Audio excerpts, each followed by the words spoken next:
बच्चों, आज हम अपना नेक्स्ट टॉपिक सेल्स रिटर्न या जिसको हम बोलते हैं रिटर्न इनवर्ड। सेल्स रिटर्न होता है विक्रय वापसी, रिटर्न इनवर्ड मीन्स होता है आंतरिक वापसी। आंतरिक वापसी मीन्स जो माल बिजनेस में आया उसे वापस किया जा रहा है। ये भी नॉमिनल अकाउंट में ही आते हैं। सेल्स रिटर्न या रिटर्न आउटवर्ड बात एक ही है, ये नॉमिनल अकाउंट में इंक्लूड है। तो अब जैसे अगर आपने मान लो if you sell goods for any reason, customer return a part of it to us, then it is called sales return और रिटर्न इनवर्ड। अब सेल्स रिटर्न या रिटर्न इनवर्ड क्या है? कहता है कि अगर आपने मान लो हम गुड सेल करते हैं, कहते किसी कारण से कस्टमर रिटर्न करता है उसे, उसका एक पार्ट हमें मान लो, हो सकता है सारा भी करता हो, तो ये क्या कहलाता है? सेल्स रिटर्न और रिटर्न इनवर्ड। नेक्स्ट है हमारा फिर when we sold goods then it would be income for business and to be credited according to the rule of nominal account. कहते हैं जब हम माल को बेचते हैं तो ये बिज़नेस की क्या होगी? इनकम होगी। और इनकम आपको पता है नॉमिनल अकाउंट के अकॉर्डिंग क्या की जाती है? क्रेडिट की जाती है। नॉमिनल अकाउंट क्या कहता है? Debit all expenses and losses, credit all incomes and gains. तो इनकम को क्या किया जाएगा? क्रेडिट किया जाएगा। फिर कहते हैं बट व्हेन कस्टमर रिटर्न, कहता है लेकिन जब कस्टमर रिटर्न करता है इसे हमें वापस, तो क्या होगा? लॉस होगा, नुकसान होगा। देखो हमने कोई माल बेचा है, सेल किया है, हमने मान लो 10,000 का माल बेच दिया, तो क्या हुआ? हमारी 10,000 की इनकम थी, इनकम क्रेडिट हो गई। लेकिन तो जब माल माल बेचा तो क्या थी? वो इनकम थी। लेकिन कस्टमर ने क्या कर दिया? उसमें से रिटर्न कर दिया। जैसे आपको मैं भी एग्जांपल बता रही थी कि 10,000 का माल बेचा है, 10,000 का माल बेच दिया तो क्या हुआ? वो इनकम थी, तो सेल्स क्रेडिट हुआ, एंट्री हमने की होगी cash account debit to sales account. लेकिन उसमें से मान लो 2,000 रुपये का माल क्या हो गया? हमारा वापस आ गया। 2,000 का माल वापस आ गया तो 2,000 हमें वापस देने पड़ेंगे, नुकसान होगा। तो सेल्स रिटर्न क्या होगी? डेबिट हो जाएगी। मीन्स लॉस जो होगा वो हमारा क्या होगा? डेबिट, नॉमिनल अकाउंट के रूल के अकॉर्डिंग। अब आपको कुछ एग्जांपल बताती हूँ। जैसे सोल्ड की गुड्स सोल्ड की है ₹20,000, 20,000 रुपये का माल बेचा।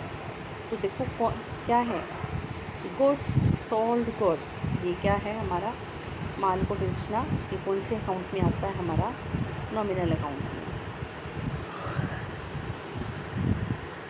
नॉमिनल अकाउंट में आता है। और ये कैश है, कैश हमारी आती है रियल अकाउंट में आती है। तो अब रूल्स क्या अप्लाई होगा इस पर? जब माल बेचेंगे तो कैश आएगी। रियल अकाउंट क्या कहते हैं? Debit what comes in, cash account debit. और सेल्स किया तो क्या हुई? इनकम हुई। ये आप सेल का है, सेल्स रिटर्न का पॉइंट नहीं है। सेल्स रिटर्न का पॉइंट मैं अभी आपको नेक्स्ट उसमें बताती हूँ। जैसे देखो ये आपका है इफ़ गुड्स रिटर्न, कहता है अगर गुड्स रिटर्न हो गई कितने की? 5,000 टू अस, हमें 5,000 रुपये का माल वापस कर दिया उसने। तो गुड्स रिटर्न टू अस, हमें वापस हुई 5,000 की। तो गुड्स रिटर्न हुई तो क्या हुआ? नुकसान हुआ तो सेल्स रिटर्न अकाउंट क्या हो जाएगा? डेबिट हो जाएगा। सेल्स रिटर्न अकाउंट डेबिट, हमें कैश वापस देनी पड़ेगी टू कैश अकाउंट, कैश गई। तो गुड्स रिटर्न जो है हमारा वो नॉमिनल में आएगा और कैश हमारी रियल में आएगी। गुड्स रिटर्न हमें वापस मिलेगी तो लॉस होगा डेबिट। और कैश हमें वापस देनी पड़ी तो कैश होगी क्रेडिट। आपको पता है टू वर्ड यूज़ होता है क्रेडिट के लिए। तो एंट्री क्या होगी? Sales return account debit to cash account. अब आपको ये ट्रांजैक्शंस दे रखी हैं 6, तो आपने इन ट्रांजैक्शंस के बेस पर एंट्रीज़ को समझने की कोशिश करनी है। मैं आपको एक बार बता देती हूँ इसे। फर्स्ट देखो है paid rent.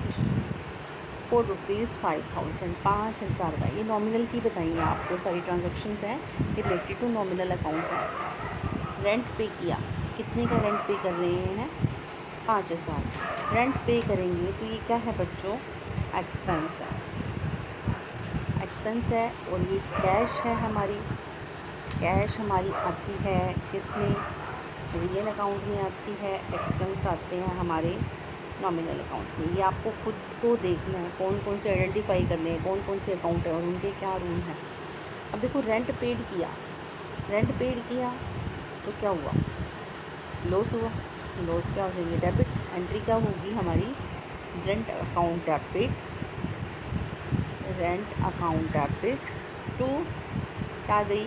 Cash, to cash account amounted to rupees 5000। यहाँ भी ऐसे लिखते हैं, ठीक है। नेक्स्ट हमारा सेकंड है जो ट्रांजेक्शन्स, वो है रिसीव्ड कमीशन फॉर रुपीज़ 1000, 1000 रुपये कमीशन रिसीव किया।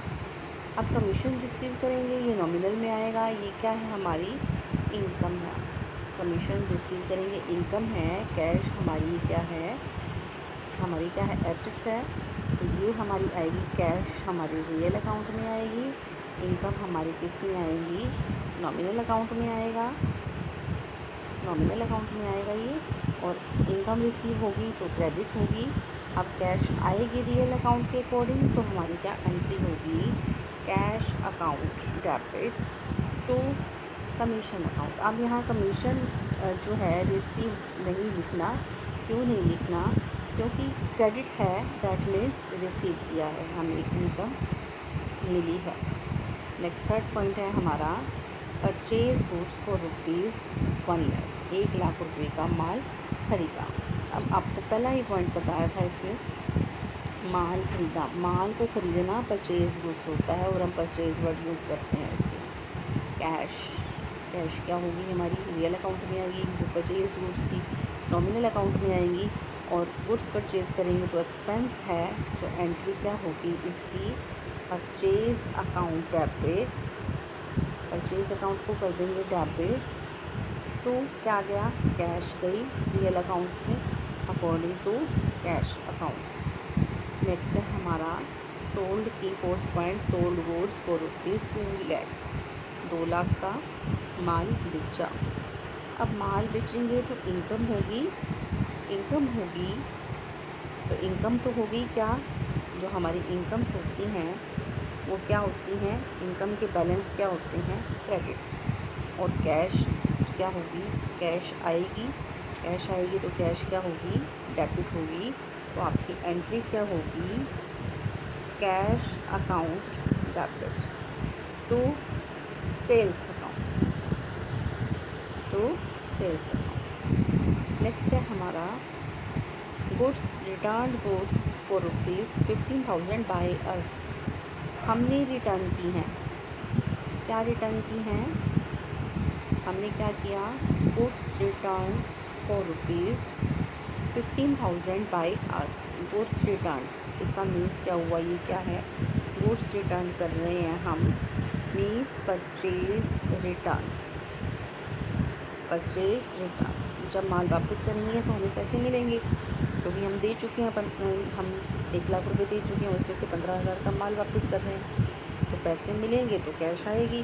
तो एंट्री क्या होगी? Cash account debit to purchase return account, ये हमारी एंट्री होगी।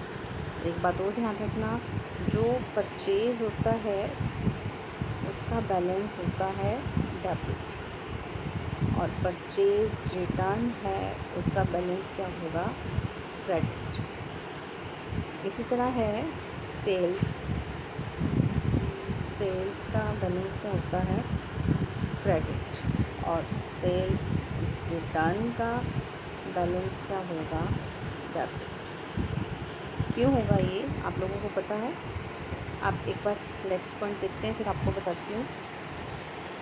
Goods return goods for rupees 5,000 to us. हमें गुड्स क्या हुई हैं? रिटर्न हुई है। कितने की? 5,000 की। अब हमें रिटर्न हुई है, इसका मतलब हमने माल बेचा होगा, तभी हमें हमारा माल वापस आया। तो माल वापस आया तो क्या एंट्री होगी, नुकसान हुआ, सेल्स रिटर्न हुई तो एंट्री क्या होगी, sales return account debit to cash हमें देनी पड़ेगी वापस, टू कैश अकाउंट। तो ये आपकी एंट्रीज थी जो मैंने आपको बता दी है। अभी मैं आपको बता रही थी कि जो परचेज़ है उसका बैलेंस क्या होता है, डेबिट। क्यों होता है परचेज़, क्योंकि परचेज़ क्या है, एक्सपेंसेस के बैलेंस क्या होते हैं, डेबिट। और सेकंड क्या बताया था आपको, परचेज़ रिटर्न का बैलेंस होता है क्रेडिट। ये क्या है हमारा, गेन। तो गेन के बैलेंस क्या होते हैं, क्रेडिट। नेक्स्ट आपको बता रही थी मैं सेल क्या है हमारी, गुड्स सेल करते हैं तो क्या है ये, इनकम।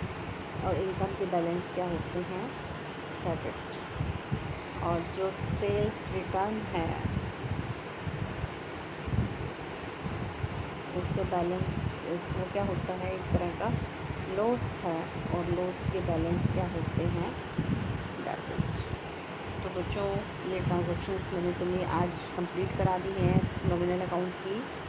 अब एक क्रेडिट की रह गई है आपके ट्रांजैक्शंस की, जब उधार माल खरीदा जाता है, बेचा जाता है, उधार फर्नीचर खरीदा जाता है, बेचा जाता है, तो उस सिचुएशन में हम कैसे एंट्रीज करते हैं, नेक्स्ट वीडियो में आपको वो बता दिया जाएगा। अगर कोई आपको इससे रिलेटेड कोई प्रॉब्लम है तो आप अपनी प्रॉब्लम को शेयर कर सकते हैं। ओके।